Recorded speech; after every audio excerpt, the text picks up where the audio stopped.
Kami dari kelompok 6 RBL akan memperkenalkan diri kami. Nama saya Tina Taniaskia, NIM 120150042 dari Prodi Teknik Biologi. Nama saya dari Zala Juardinur, NIM 1201560 dari Teknik Biologi. Nama saya Muhammad Saran Tanjung dengan NIM 120150061 dari Prodi Teknik Geologi. Nama saya M. Poncol Wibowo, NIM 120150033, Prodi Teknik Geologi. Saya Fajar Caksono, NIM saya 120150047, Prodi saya Teknik Biologi. Pernahkah kalian membayangkan bagaimana pesawat dalam bentuk besar dapat membawa banyak orang, barang, dan dapat terbang mengelilingi dunia? Disinilah hukum Bernoulli bekerja.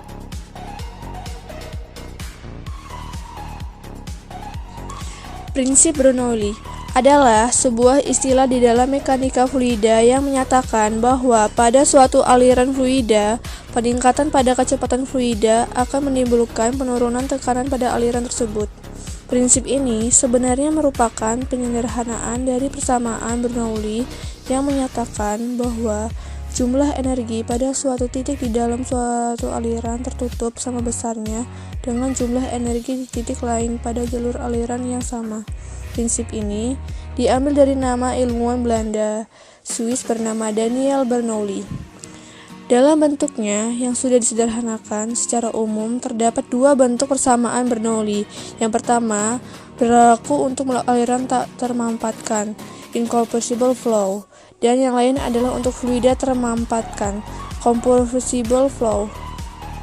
Aliran tak termampatkan.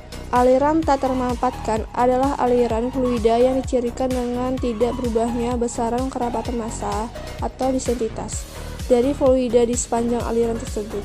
Contoh fluida tak termampatkan adalah air, berbagai jenis minyak, emulsi, dan lain-lain.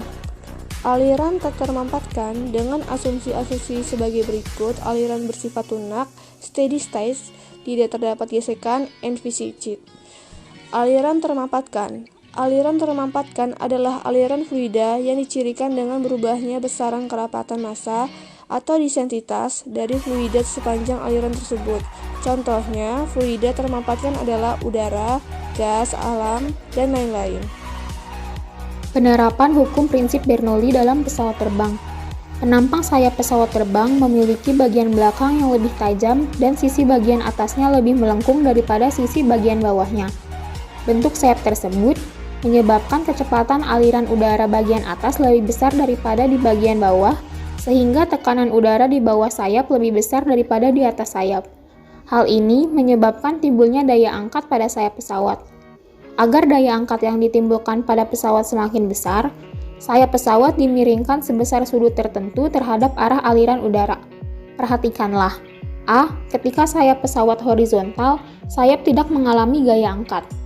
B. Ketika sayap pesawat dimiringkan, pesawat mendapat gaya angkat sebesar F1 dikurang F2, di mana F1 dikurang F2 sama dengan setengah dikali rho dikali A dikali dalam kurung V2 kurang V1, dengan F1 dikurang F2 sama dengan gaya angkat pesawat terbang satuan Newton. A sama dengan luas penampang sayap pesawat satuan meter kuadrat. V1 sama dengan kecepatan udara di bagian bawah sayap satuan meter per second. V2 sama dengan kecepatan udara di bagian atas sayap satuan meter per second. Dan rho sama dengan massa jenis fluida atau udara. Gaya angkat sayap pesawat terbang juga merupakan salah satu contoh hukum Bernoulli.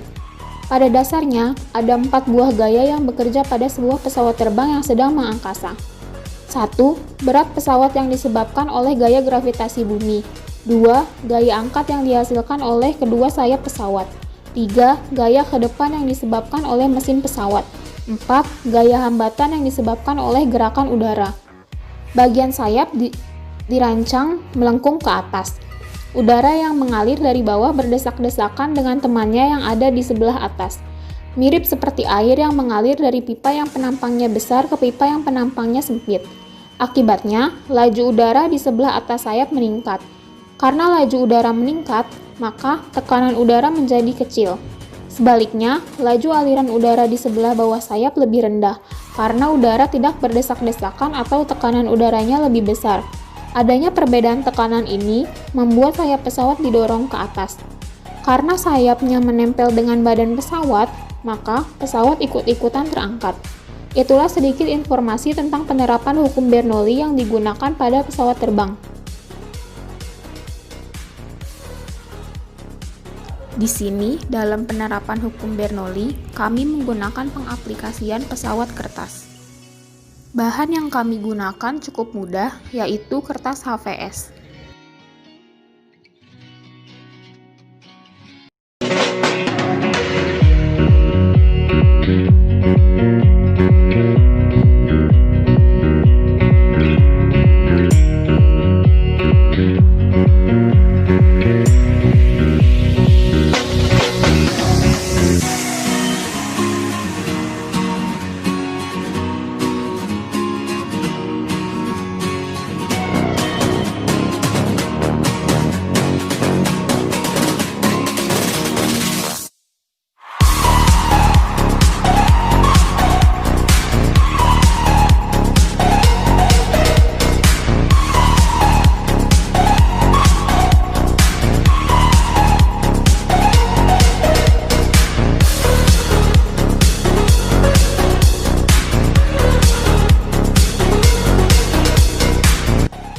Kelebihan kami memilih pesawat kertas sebagai alat RBL kami karena bahannya mudah didapatkan dan ramah lingkungan. Untuk kekurangannya sendiri, ketika terkena air, pesawat kertas akan hancur. Saran: diharapkan ke depannya agar lebih memperhatikan lokasi tempat peluncuran pesawat kertas seperti tempat yang anginnya tidak berlebihan dan tidak dekat lokasi air, supaya pesawat tidak hancur. Why you always in the mood? Fuck around like you're brand new. I ain't tryna tell you what to do, but try to play it cool. Baby, I ain't playing by your rules. Everything look better with a view. I can never get attached. When I start to feel I unattached, somehow I was in a feeling bad. Baby, I am not your dad. It's not all you want.